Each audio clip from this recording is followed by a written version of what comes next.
you give me my photo light down there for a second? That light, because it's really dark. That on the ground, that red light, that red thing.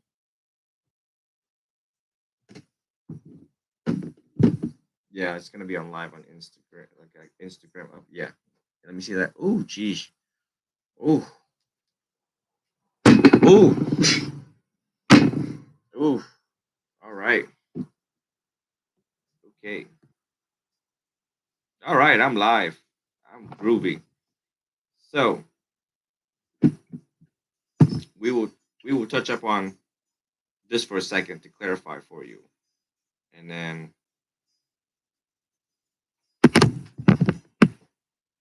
okay. So yeah, so it comes down to the three marks of existence, anatalakana. Uh, for everyone who's joining us right now, I'm talking to Xavier, a 14-year-old student, and you all tell me if he has entered the stages of enlightenment, just because he's 14 and he's asking about anatalakana and many other things that we have discussed last time, but only surface levels. Tonight, I just wanted to jump in a little bit with this very young, bright young man that has impressed me. And so we have mistaken me, my, and I. My body. First thing is to look at our religious practice. My body, right? Your body. Really? How is it your body? Let's look at some evidence. Let's look at some things that reinforces that belief. When a person says, "This is my body," okay, well, what happens when so they're taking again the atta, right? The self. The self has a lot to Yeah. do with possession, an unchanging thing, an unchanging entity. You know, my body, my mind, my car, my wife, my girlfriend, my boyfriend. But those things always change. They don't know that. People are bound. You know that. You know that. Other people don't know that. So let's talk about what people don't know. So we are more attached to our body more than anything in the world. That's why people spend billions of dollars on dermatology, tightening skin products and anti-wrinkle, and they want to preserve their body. I want my skin to be this elastic. I don't want the elasticity of my skin to sag and drag and yag. So um the preservation of right of youth, they don't want it to change. Desire, attachment. What is attachment? Attachment is wanting something and not getting it, and getting something that you don't want, and you don't want it to change. You just want it there forever. This is my girlfriend. I don't want her to leave. I want her to stay here. I want her to stick around forever and ever. Yeah, fixating a reality. Correct. But when we actually see the true nature of the body, we see that it changes. We see that skin cells are shredding, millions and billions of skin cells. And we see that if we don't wash our hair, it smells. We see our fingernails, it grows. And when you clip it, it grows. And we cut our hair and it grows. We just see the changes in the body. And we realize that, oh, there's nothing permanent about this. It's a changing nature and phenomenon. And it is rarely under our control. As a matter of fact, you know, what does that mean, control? Well, on the days that if it is your body, you have control over it. My body, my car, um, my watch. Yeah, your watch. Okay. My Rolex. Okay. Does it keep time? And when it doesn't, and you will it to keep time, does it actually keep time? Hmm. And so again, my body, on the days that you are not supposed to get sick to go to school, and you got sick, and then you tell yourself, well, how about we not get sick today so I can take my exam? Does your body listen to you? No, that's not in your control. That's right. So it cannot be your body. Um, oh yeah, I like to see your face too, by the way, if you want to look at the FaceTime on your phone. Javier. There you go. Ah, look at that. What is that? Are you doing your hair? It's a bummer. I don't know. You look like you're attached to your hair right about now. I will admit there is attachment to my hair, but I understand that there's days when my hair can look good and bad. So I like There's nothing I FaceTime. can do but to accept it. Okay, so fast forward, right? Fast forward. Vipassana is appropriate to deal with the ego, the sense of self, Mhm. the ego, the sense of self. Um, and you have to calm the mind first. Some teachers teach very differently. Like Utatamo, you're aware of Utatamo? Utatamo just teaches Vipassana. He's like, sit, breathe, in breath, out breath. Where there's pain, noting technique. Mahasi Sayadaw. Pain, pain, pain, pain. If you're thinking, note thinking, thinking, thinking, thinking, thinking. Because he's trying to train you to see the true nature reality of that thing. That it is what it is and it can't be what it ain't. Yes. But some of us other teachers, like myself, assert that well, if you teach other people don't know certain basics, they would probably don't they would misconstrue or could steer sideways when they repeat pain, pain, pain, pain, not understanding the concept fully, comprehensively. So teachers like me, and I would never challenge Yutamo's methods, never, because I've met him before. I've paid my respect to His Holiness Yutamo. He is His Holiness to me. Um, but each teacher teach differently, and I would assert that samadhi is necessary first prerequisite before going into vipassana. And if you look Yes. in and if you look into commentaries, there's a whole big debate on it about you should go with this one and not this one. You should do both. You should both at the same time. And like But everyone's different. correct, Which best correct, for you. correct. I have found by and through my own practice, 15 years of samadhi myself. In breath but, out breath to means Butto in Thailand, one which knows. That I was able to calm my mind to the point 15 years later where it is perfectly still, calm, for me to go into insight meditation and see directly the three marks of existence, directly experience it for oneself, to see it for oneself. Anatta Dukkha? Yeah. Impermanence, which is what is impermanence in Pali? Anicca, and then suffering, dukkha, and then anatta, right? Um, and of course, things that lead up to vipassana is also the hindrance. You all are going to take rebirth. I'm telling y'all. Telling you. Uh, the five hindrances, the seven factors of enlightenment, all of that need to be a person needs to be very well aware of all these things that can hinder their vipassana progress. You know what I'm saying? But and of course the Four Noble Truths, all that. So I don't get into jhana meditation. That's confusing, and that's like, huh? And somewhere down the line they abandoned it for I don't know, maybe for a good reason. I won't comment on jhana, but I believe, and it is in my sole opinion, that my method is easy, conducive, fast, to the point, comprehensive, effective, and efficient way towards the path of enlightenment for stream entry, Sakadagami, Anagami.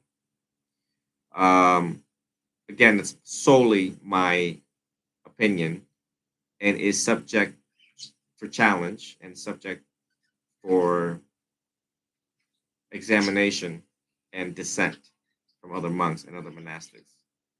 I'm not a one size fit all, and so there's a lot of methods out there that is not one size fit all. Until this very day, and at the time of this talk, I still um, I am studying other methods from other venerables just to see if I can improve, my ways and methods. Any questions so far? my question is, where do we find the balance in attachment and non-attachment? Because when we experience life, the majority of it is motivated and wired to attachments to external cosmetics, So internal beliefs. the balance of attachment lies in, first and foremost, understanding what causes suffering.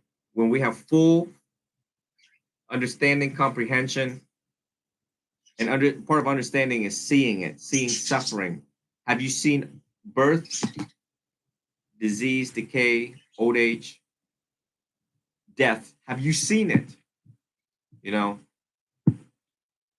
seeing is not just seeing with your eyes, seeing it with your heart, experiencing it, understanding it, knowing it, testing it out, and knowing it.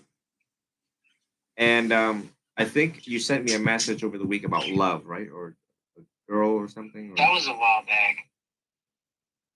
Okay. Because I think we went over that. Okay, so this is a broad question that you asked, so you're going to receive a broad answer, right? Yes. Okay. So well, unless you want to ask a specific, then I'll give you a broad answer, and then we can go into specific if you want. You want me to give you a broad one first? Yes.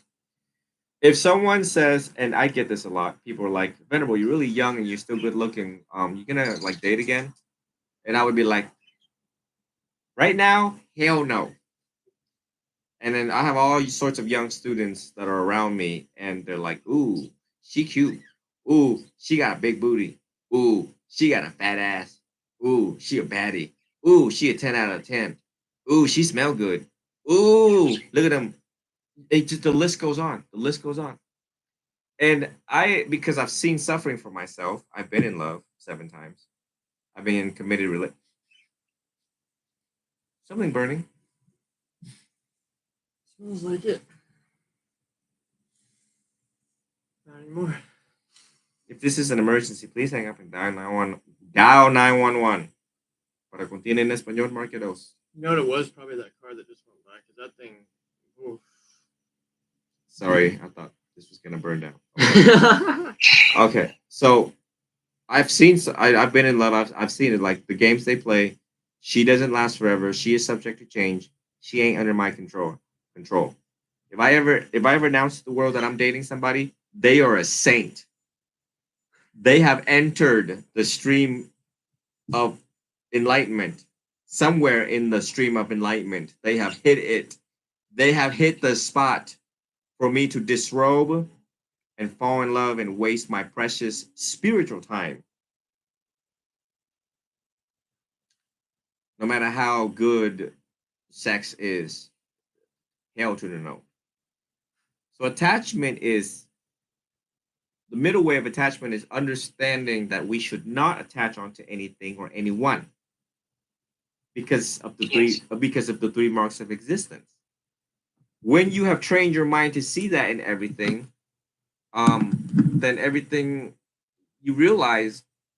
Look, laptop. Tell me what you're attached to right now.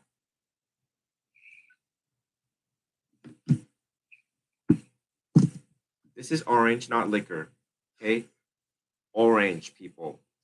Somebody out there be like, "You drinking?" Huh? I was saying the drink, but I guess I'm attached. I mean, I'm attached to things like basketball in a little bit, and like small things like my hair and other things like that. But I'm aware of the suffering that can be caused with this attachment. I'm aware when it comes to my hair and it comes to basketball or friendships and things. I'm aware that these things can change and these things will change one way or another in one factor, whether it be distance between me and my friends, how much I dedicate part of my day to basketball, or I understand that my hair is and then eventually I'm gonna go bald. It's gonna change colors, and I might shave it or etc. Or I may shave it for you when I see you. Just kidding. Just kidding.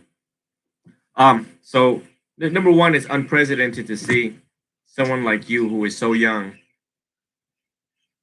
getting into this because usually young people they're just like, what? YOLO, bruh. I'm trying to like do stuff and live life. I've never seen before a 14-year-old reach out to me and it's like, I'm 15. oh, okay, 15. All right. Talk about attachment and stuff like that. I'm not used to that.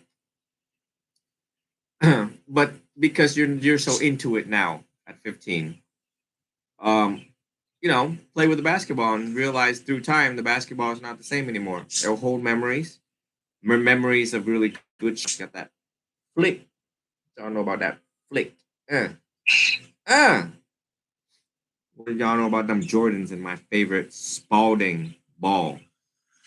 And so, and then eventually you realize it doesn't last. Not a lot of things last. Meditating helps you see that clearly, convinced.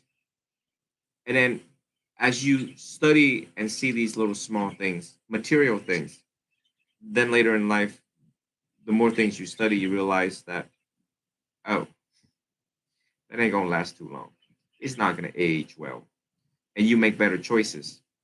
Um, you make better choices, you make more informed choices, more scientific decision making process than based on impulse, based on desire, based on weaknesses of the heart, and not an ill advised decision. Just never forget that ill advised decision. Mark my words on that one. Would that mean having making a decision based on selfish or malicious motives? Making decision based on stupidity without thinking it through. Without, okay, let's say this is a flashlight, right? Clearly, flashlight. See, it turns on. People are like, oh, okay. Um, this flashlight uh is expensive. Just pretend like it is, whether it is or is not. Before you buy this, some people were like, "Oh, it's $150. Yeah, that's great. I'll just buy it into my collection." Yeah, well, before you buy this, think about it for a second.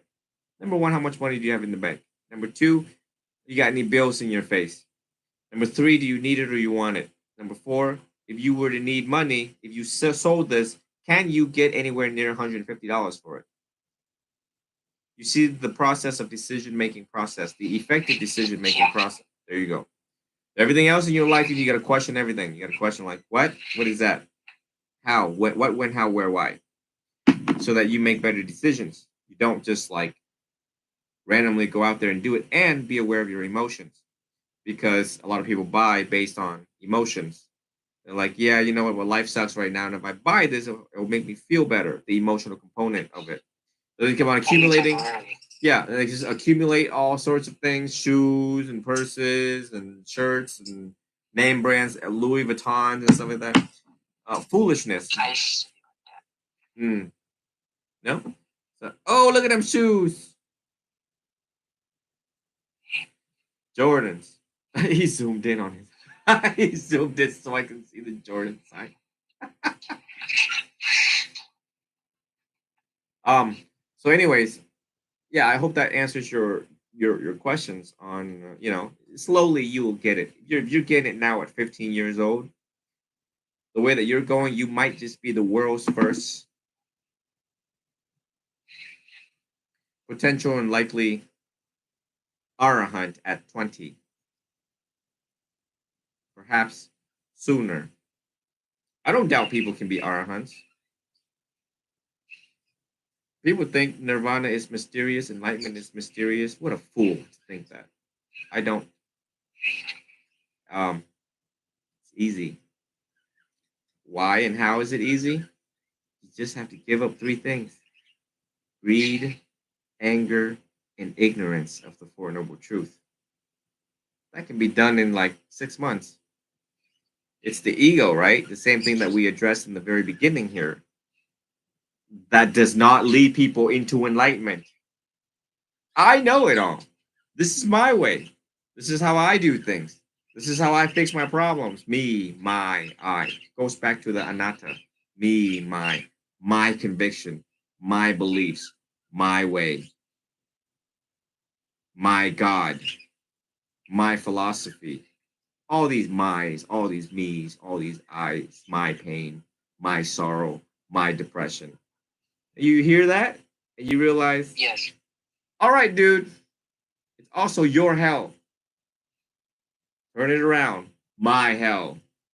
Just make sure you add that. Help, you throw that in there and help them figure it out on their own with that. So, You know, something that helped me understand that was I was watching a video from Dharma Realm University, and he was talking about one of my favorite films, which is it's deemed an action film, but it's more philosophical, which is The Matrix, and understanding the philosophies and things behind it. And he mentions in the video that there is, if you were to look at an apple, and then an apple is not singularly an apple. It came from a tree, which came from a seed, which came from water, dirt, photosynthesis, and there's no individuality within any object. Yeah. Things that you can experience consciously. Right. We call that causes and conditions. Causes and conditions. And just leave it as that. I mean, some people, Theravadins, people who veer towards this Theravadin, the school of, analytics, the school of psychological Buddhism, a little too psychological. Some people get like really psychological and really analytical, and they're like, oh, apple tree. This in Latin is called, y'all have to Google it. I don't know. And they're like, oh, yeah, the seeds. And then we'll trace it back to the roots and the soil and the gradient, geographical location of that soil that made the conditions and causes ripen to a fully wonderful, beautiful green apple found in the east side of Africa. Whatever. I'm like, oh my God, I just aged 20 years just hearing that. You know what I mean? So we want to think simply. That's why there's millions of followers that I have, is because I keep it simple. It's like, look, apple, see? Don't attach onto it. And it traveled through hell to get to where it is in your hand right now. Just believe that. Know that. Bite it, be grateful. Goes in. An apple a day keeps out your way. Fiber. Don't attach. So, done. Basically, an apple is just an apple. Right. Not your apple, it's not their apple, it's just an apple. It is what it is. An apple. Right. So, yeah. Have you been studying CBT? Yes. I will be completely honest to you, and I've taken quite some time off because of one school into the just at the end of the day it's lack of motivation, and I understand it's a consequence on me that if I don't do it, then it's an effect on my behavior. But I have to get back onto it. I was gonna get back onto it right before he called me. I finished part one of the book, which was all the way from chapter 1 to chapter 6. The book prepares you for samadhi. Samadhi prepares you for vipassana. Vipassana prepares you for stream entry. Or you skip everything and just become arahant. Yes, I understand that taking it out of my routine daily is only slowing me down, and I need to get back into it. And I regret doing it, but I just look forward to doing it. Let me ask you this. as the young man that you are, do you wake up with back pain, neck pain, arm pain, leg pain, knees, anywhere, any bodily pain? I wake up with soreness in my shoulders and maybe in my legs. Ever had a toothache before? Uh, very not for long. Oh, Yes. actually, you have braces on, so they hurt like hell when they tighten them up. Yes. Right. If you don't want to come back in this human realm, keep playing. Keep playing with your time. Keep playing with your enlightenment. And you might just come back and deal with more pain, more suffering. Get what I'm saying? You feel me? Because I don't want to come back. I've got enough toothaches to not want to come back. I've got enough back pains not to come back. I've gotten enough attachments. I don't want to come back. So, therefore, that's what propels the good Buddhist student to become a saint, is that they realize, damn, I don't want to come back. I got pimples. I'm going through puberty, you know, all of these health issues and my worries, my mental suffering, my physical suffering. And you know what? I just feel like being an arahant at 20 years old. I'm gonna set that standard. That's it. That's it. If I'm not an arahant by 20, well, we have a problem. We have a very big problem. So hopefully you impress me with that. That's just my view. I'm not pushing this on you. You do whatever you want. But for me, I've already set my standard. I I can only say that much according to the Vinaya, to the Vinayak rules. But I've already set my standards. And what you and the rest needs to know is that, well, you just knew it. Just hit replay for the past 10 seconds of what I just said. If I said it to you, I said it to myself.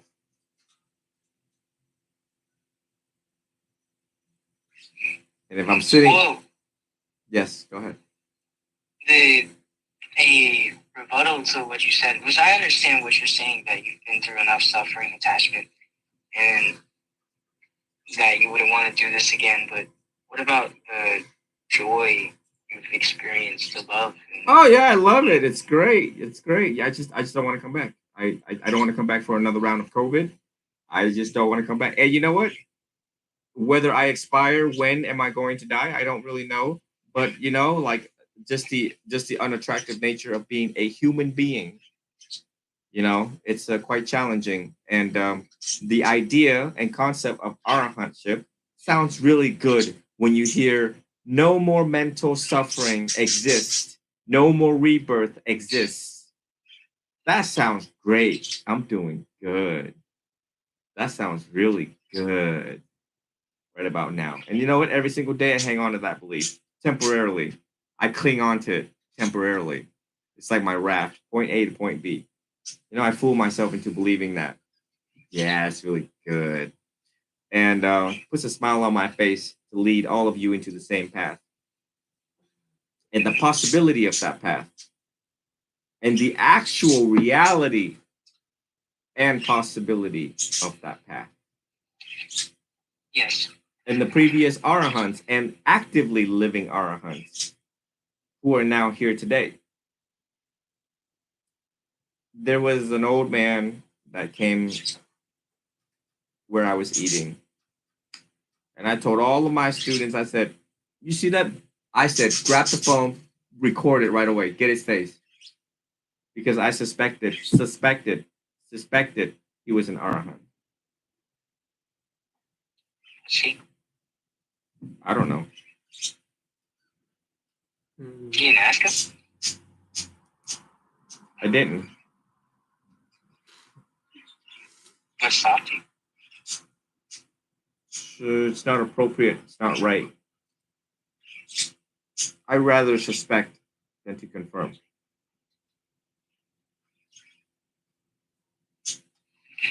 Okay. I understand.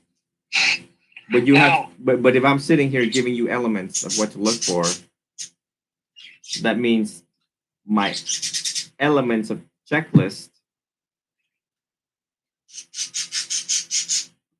is quite accurate. I would hope.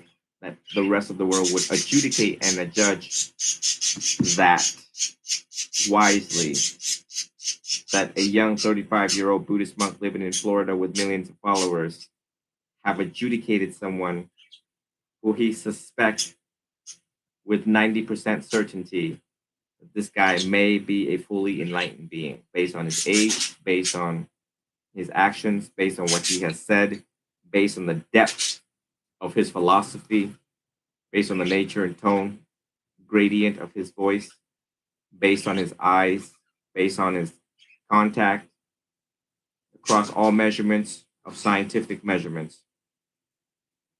So let that sit for a minute, for a minute. I would also use this analogy.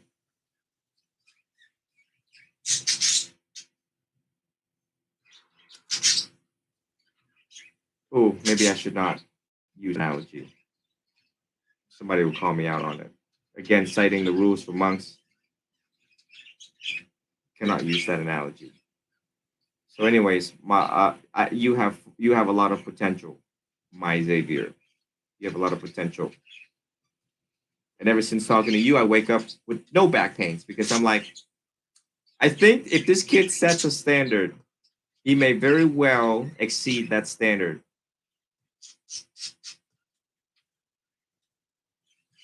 So, and many times in the literature, some students actually become arahants, and the teacher was not an arahant, and the teacher told the student that he was an arahant, and in fact realized no.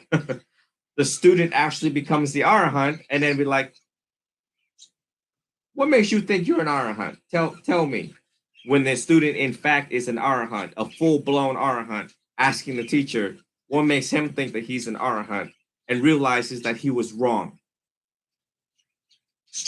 Be inspired by that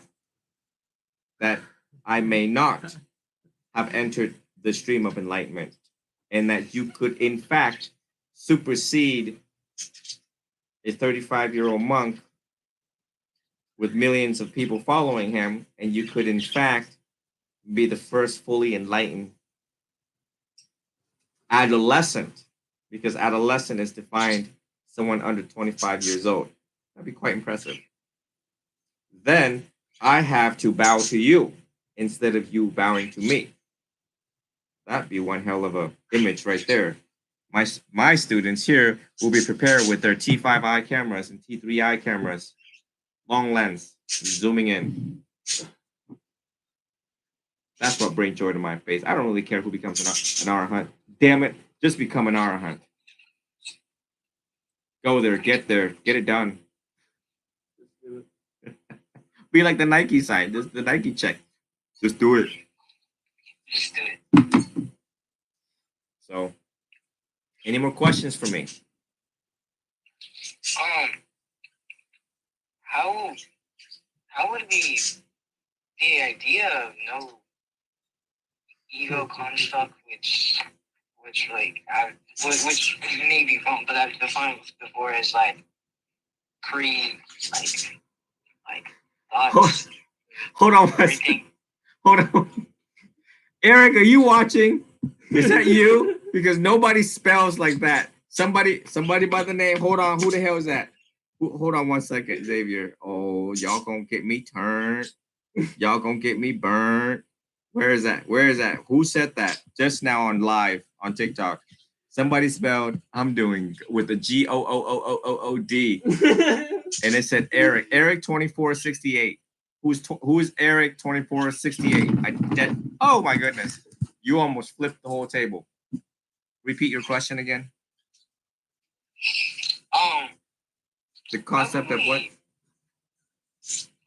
Live without, like the ability of like a past, like just personal thought. I mean, because when you're in a dangerous situation, you would have to think, I'm in a dangerous situation. If you're preparing for something, I understand that things can change, and setting an expectation based on the past probably won't be true anymore. But when it does work, how do we live, it's almost like you're just simply a body without the idea of a consciousness. You're like at the simple level, you're just experiencing.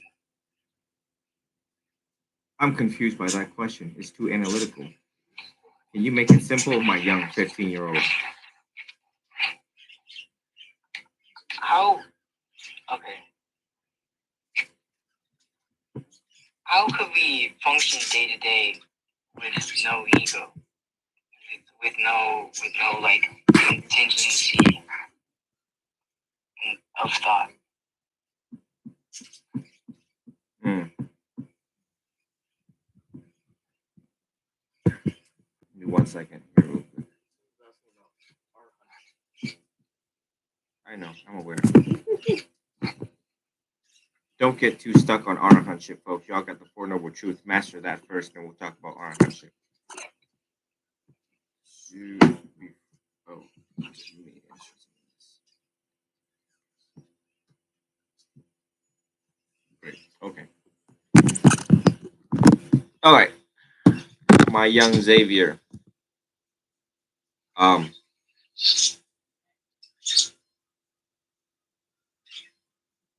I think we're jumping the gun with this question. Is that the ego in the sense of okay, let me give you this example. As a celebrity monk, right? As a celebrity monk, I get called all sorts of things. Like most recently, I was in a gas station, and this woman came next to me, and she says, "Oh, I love your dress," and my students died laughing. And then we get to the counter, so that's a woman, her coworker, and then here comes the cashier, and the cashier's like rings me up. Again, they couldn't put the bald head, the arm sticking out without this right here, my little arm sticking out. The robes, spice color robes that screams Buddhism, screams monk.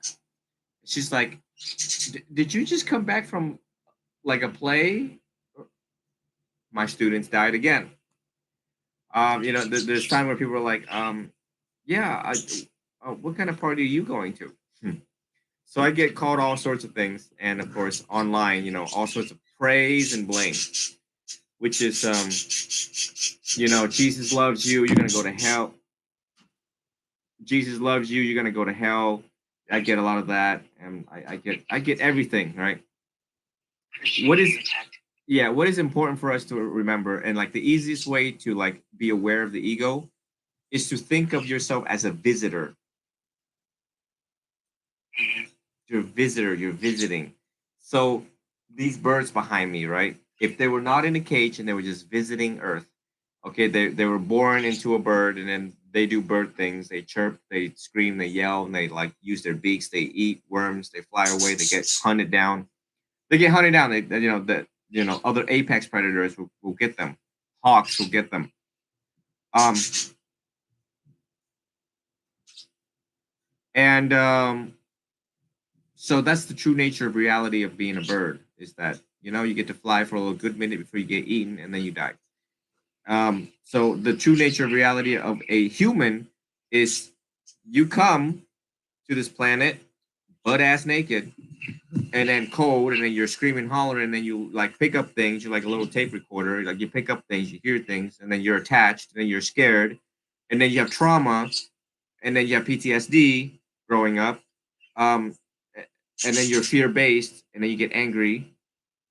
That's true nature of being a human, right? You would agree. Yes. So when you don't take things personally, that's when you realize that the sense of self, the anatta, is starting to disappear. Oh my God, Ty's also watching. He's dead. He's watching this. He also died when I said, "I love your dress." Thank you.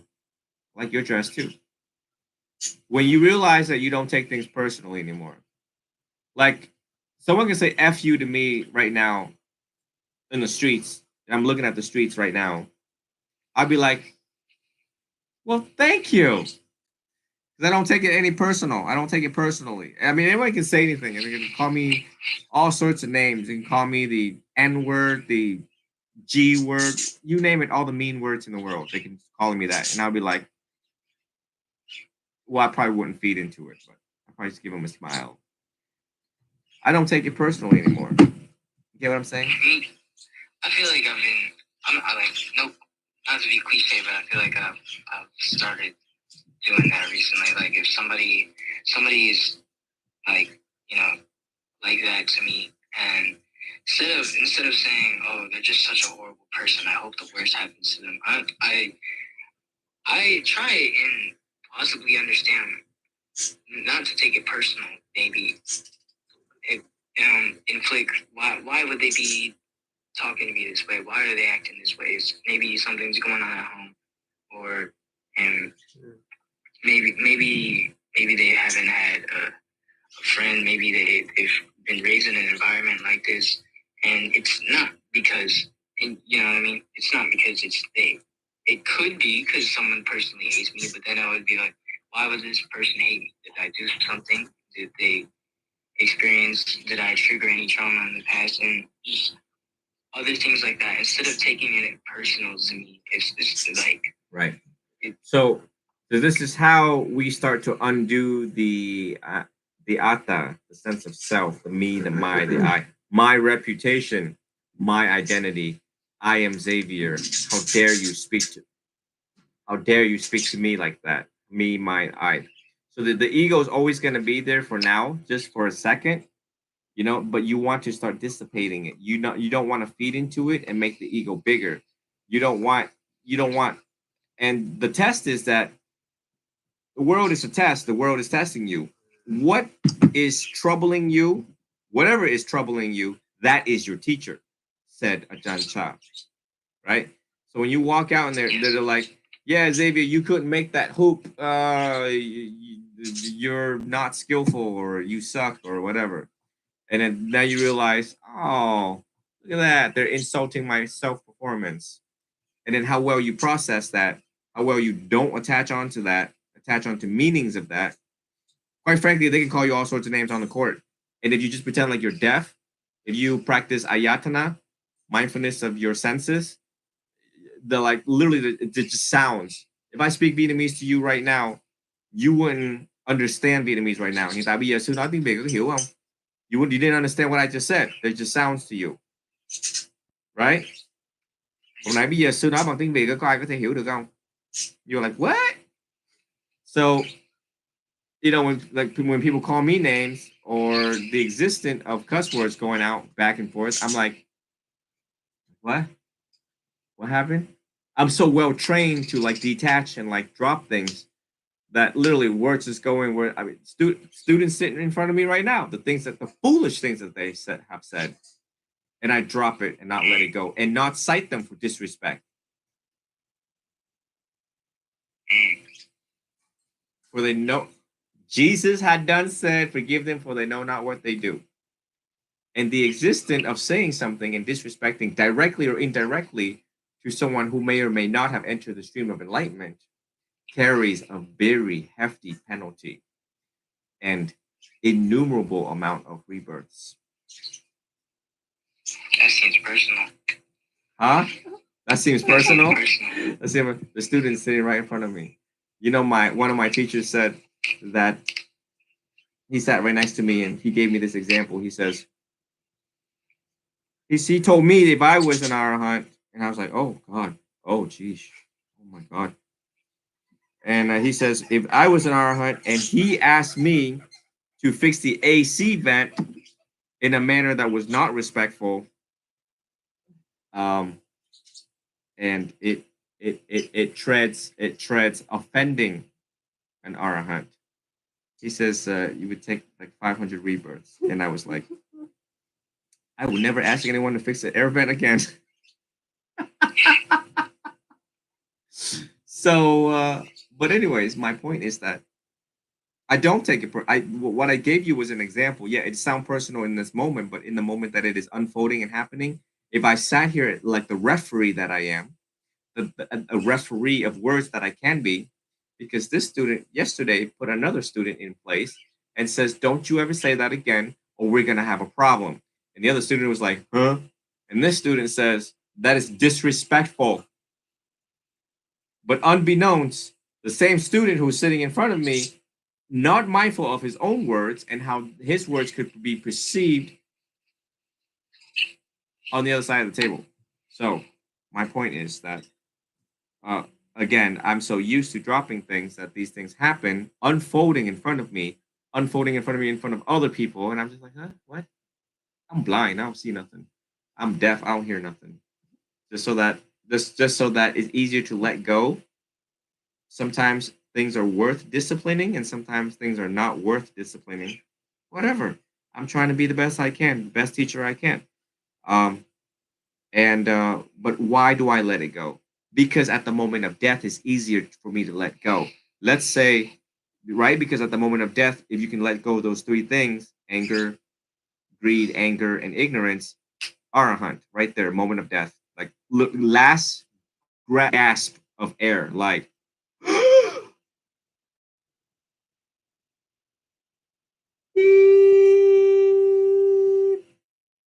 arahant, like that.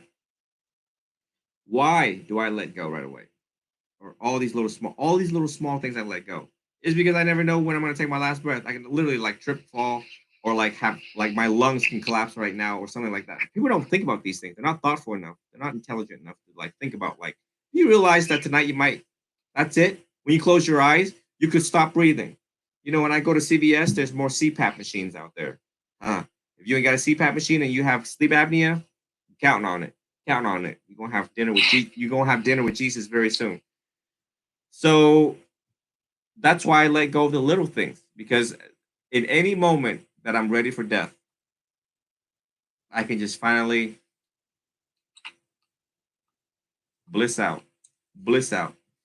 If not arahantship, at least no returner, non-returner. Okay, once returner, whatever. You know what I'm saying? So we want to be able to practice. We want to solidify that practice, make that habitual of letting go. When you can habitualize that of letting go, everything else is golden. Is it hard to let go? Absolutely. When they say F you to your face, is it hard to let go? Hell yeah. We have to understand the true nature of human is that we don't take those things lightly. We do not take disrespect lightly. We will kill like we always have. You know, thousands of years ago, when we were Homo sapiens, Homo erectus. What? I mean, just eye contact alone. Bonobos. Eye contact alone constitutes death. It's no wonder, especially in my country, Vietnam, that when people ride around a motorcycle and they challenge each other by eyes, literally they challenge each other with just eyeballs. They challenge each other with eyeballs. Um, Someone dies, literally, like elsewhere in the world, Southeast Asia, they just draw a sword and just stab you just based on eye contact because they took it so personally. You know what I mean? So again, let go of all the small things so that you get closer to enlightenment at the moment of death. We just don't know when that moment of death is going to be. Yes. Great plan. I have a plan. I just told you my plan. Then what would be the big thing? You're breaking up. You want to be near your Wi-Fi box? You're breaking up. Uh, how can I call? Go ahead. Repeat it. What are the big things to worry about? Because you mentioned if we drop the small things, that implies that there's something important. The big things to worry about is if your life is in imminent danger. You know, it's like there's a fire in the house right now. You're like, oh, my life. Go. Don't just sit there and be like, oh, I'm gonna dismiss this. No, that's not wise. Anything that has to do with safety, which is sila, go out of there. Again, exercise wisdom and intelligence. Get out. Don't cremate yourself because you have more things to do. And you need to stay alive so that you can accumulate more good karma. Don't sit there and because if you sit there willfully, knowingly, and intentionally knowing that you're gonna die, that means there is attachment to non-existent, which constitutes unfavorable rebirth. Therefore, read the text. It will tell you what to do, what not to do. All in the text. Okay. I possibly have one more question for you. Yes. So my friend, he sent me a video today, and the video mentioned how we us humans, we feel a emptiness, a bottomless, infinite void of nothingness in ourselves. And then it goes on to say that we're all carved out to have purposes that are determined by society, which could be having a nice job, following our dreams, getting a nice girl, nice wife, good money. And then he says, after I get all of these things, then what? And if I don't get all of these things, then what? He's saying that we with depression and that seeking toward uh, the elimination of that emptiness is, starts to become an attachment to small cosmetics, which we become addicted to, whether it be drugs or clothes, shoes, social media likes, and all these things. Then after that, they give you a temporary boost of happiness, and then that's it. And then he's saying that if you're at the top and you've done everything, like you feel like you filled a purpose that may not be true, then what? And then if you haven't filled out the purpose, then what? There is too many what ifs. There's too many what ifs. Whoever planted this in your head, I diagnosed them with anxiety. Right? So, Yes. okay, hold on 1 second. I got Ty, my student Ty. This is not Corona Ty. This is Doritos Mandarin natural flavor soda. So this is not you met Ty, right? Have you met Ty? Maybe. You will. You will. I can't with some of these people. I like that question. Okay. All right, back to your question, Xavier. The Buddha did not object you to becoming successful and wealthy. Yes. No objections. You study the Dhamma, you follow the Noble Eightfold Path, and hopefully you become this successful young man. Hopefully all your wishes are fulfilled. All of your wishes are fulfilled. If they are fulfilled, you have lived an intelligent, wise life. Your karmic, the dynamics of your karmic effects and debts have ruled in your favor. Okay, law of cause and effect has ruled in your favor, or is favorable conditions for all the things to ripen in a successful and wealthy way. If you have tried your best using the best available science, intelligence, and wisdom that we have left you, that we have taught you, and humanity have taught you, and you are not successful, or if your wishes are not fulfilled, then you trace it back to karma that have been unresolved, karma that's just kind of looming right there. You must ask yourself along the way, did you give more and take less? Along the way, were you nice to people? Were you mean to people? Did you keep sila? Did you keep samadhi? Do you have panya? Did you operate on panya, wisdom? Okay. So you have to again, this is why I'm teaching it so slow and thorough so that you're mindful from the beginning, mindful in the middle, mindful towards the end. Like the Buddha said, excellence in the beginning, excellence in the middle, excellence towards the end. So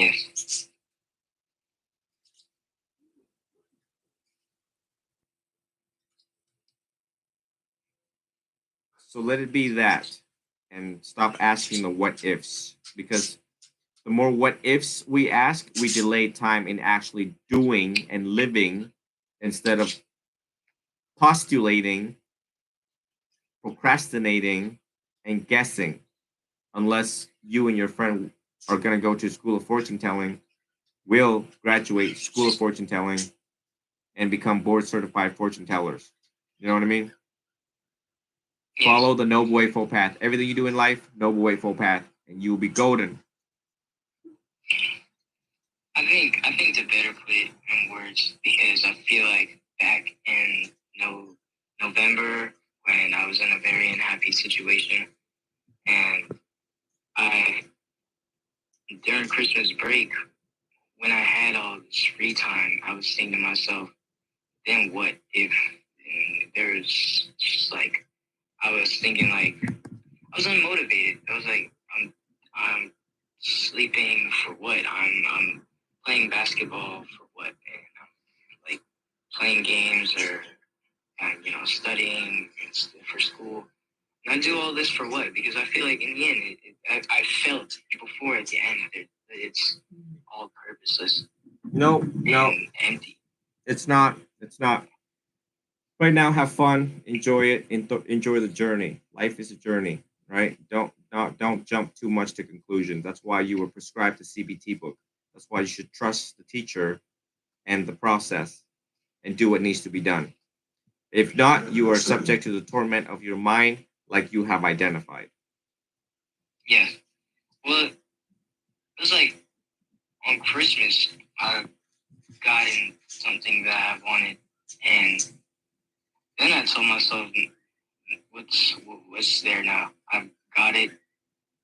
I barely felt any like joy in the moment, but then in the past, I was like, what am I gonna do now?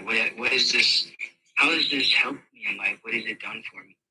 Well, because it came back to me, my, and I. Did it not? My present. This is what I wanted. It was for me, mine, I. Very careful with that.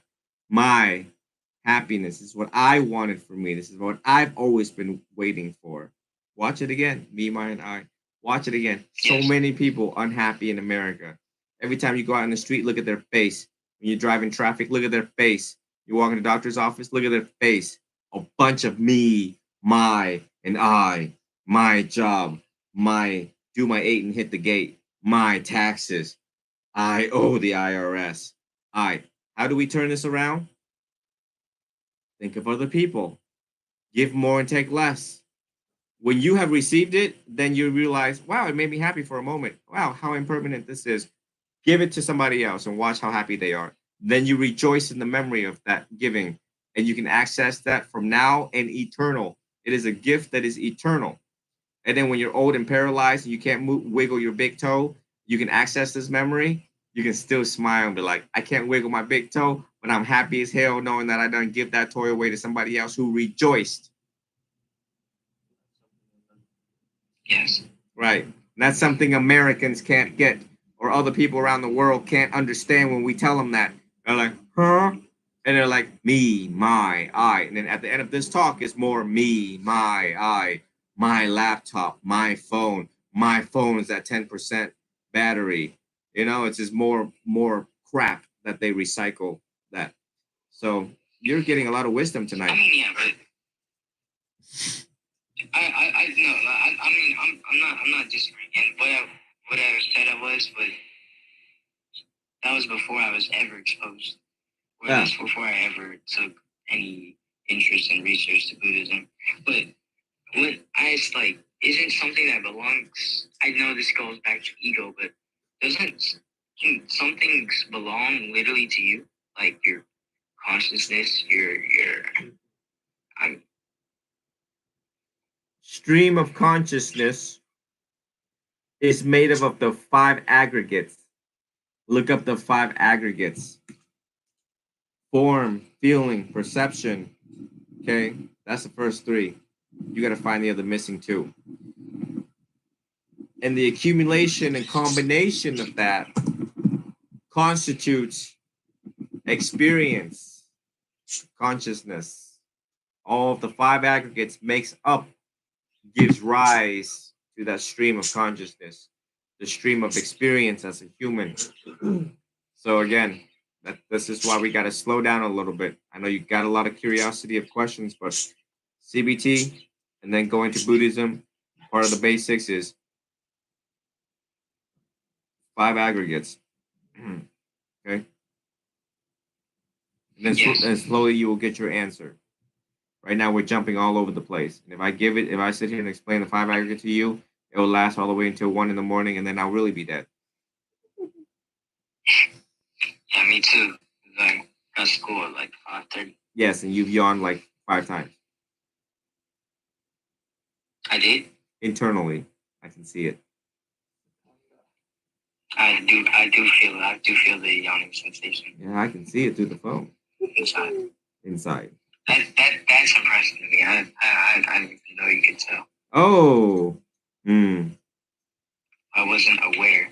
hmm, hmm. So, okay, so we shall reconvene next week, right? Yes. Or if you feel unmotivated, then reach out in the next 3 days. In the next 3 days, if you have not touched CBT, and be like, Venerable, it's doing it again.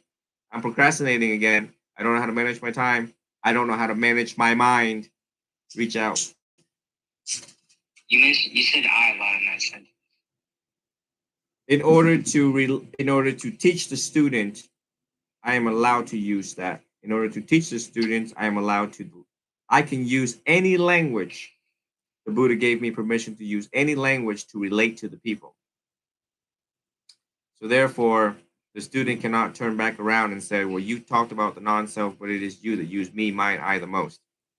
Well, if you look at my teachings, I use a lot of things the most, and I do a lot of things that other teachers don't do. But yet I have inspired millions and perhaps have led a lot of people into the streams of enlightenment. Maybe, possibly, postulation, subject for review, subject to praise and blame from other monastics. That's my disclosure. Anything else before we wrap this up? I was gonna say that definitely going to do get to discontinue the procrastination because spring break is coming up next week and I'll definitely have more time. But I know we just talked about this, but where am I separating I? Because I am procrastinating because that is Right now, it's okay to temporarily use the I. Don't attach on to the idea and concept of the I.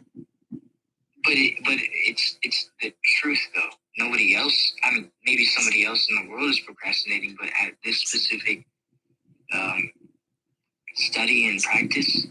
When you get to this level of where I'm at or close to it, then you will fully understand the attachment of the I, the proper usage of the I, the implication and concept of the I, when it is appropriate, when it is no longer appropriate, when you have learned the right way to let go, detach, the meaning of detachment, of let go, then you're no longer in fear of the current precise use of the me, my, and I at this time in your life. That makes sense. Yes. So get through CBT because without it, you're worrying about the I right now. That is direct evidence of immediate, imminent anxiety for rebirth. I'm understanding that. That helped me there. Oh, trust me, I'll help you understand. All right. World class teachings.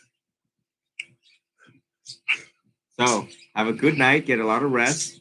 Right. And we shall talk in a couple of days if you need me, if not a week. But try to stay on top of it. You too. Have a good week. All right. Have a good night. Take care. Have a good night. Okay, let me give some disclosures before I end this live streams. That everyone is now aware of. Listen, birds, you all are very ignorant.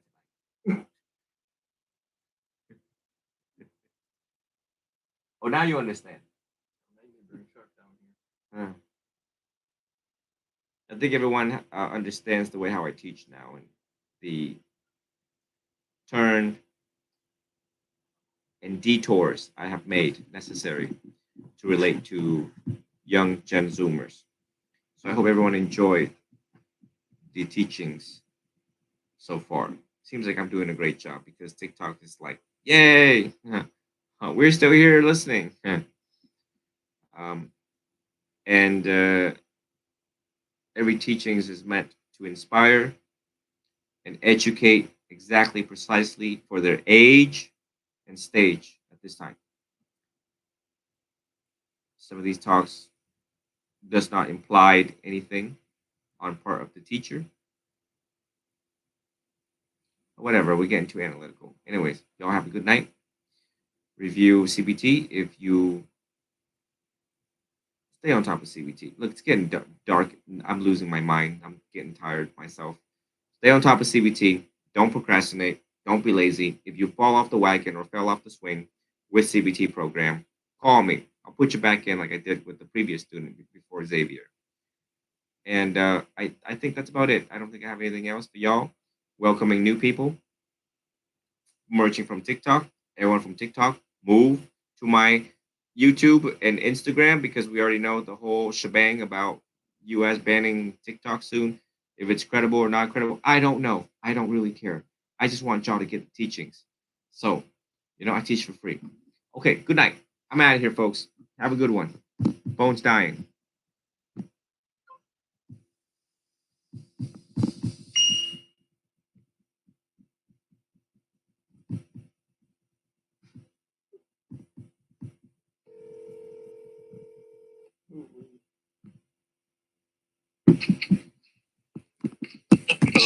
You're on speakerphone with Sam, my Korean student, and I'm sitting at the back porch.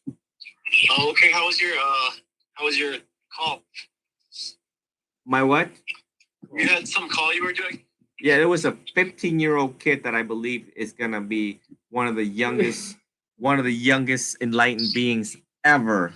Oh, hold on. I'm still live on YouTube. This call may be recorded and monitored for quality assurance. Anything you tell me can be used against you in a court of law. You have the right to an attorney. If you cannot afford one will be appointed to you.